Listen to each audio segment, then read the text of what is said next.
मेरा नाम उदय है। कभी किसी ने सोचा नहीं था कि मेरी जिंदगी इस मोड़ पर आकर खड़ी होगी। बचपन में मैं एक आम बच्चा था, मासूम, हंसता खेलता, सपनों से भरा हुआ। दिल्ली जैसे बड़े शहर में पैदा हुआ था। वही भीड़ भाड़, वही ट्रैफिक, बस मम्मी पापा ही मेरी पूरी दुनिया थे। माँ का प्यार, पिता का सहारा, मुझे क्या चाहिए था जिंदगी से।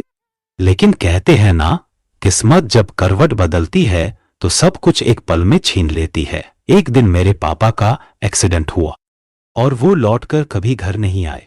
माँ तो जैसे पहले ही मर चुकी थी, बस सांसें चल रही थी। और जब पापा का जनाजा घर आया, उसी दिन मेरी माँ ने भी आंखें बंद कर ली।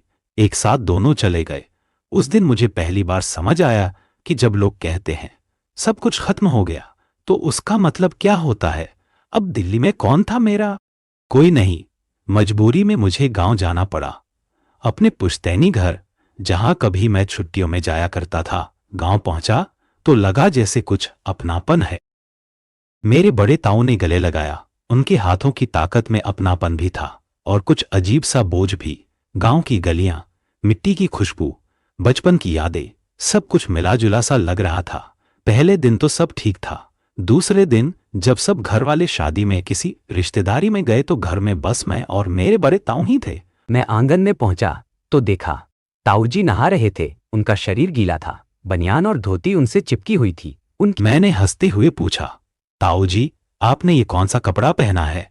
उन्होंने हल्का सा मुस्कुराकर कहा, अभी बताता हूं तुझे, अच्छे से समझाता हूं।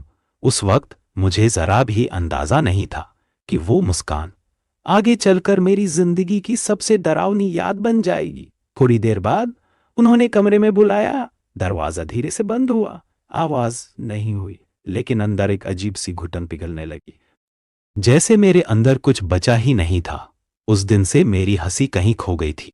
जिंदगी आगे तो बढ़ी, लेकिन वो दिन मेरे साथ साथ चलता रहा। वक्त बीतता गया, गांव छूट गया, लोग बदल गए, लेकिन अंदर का जख्म वैसा ही रह गया, ताजा और गहरा।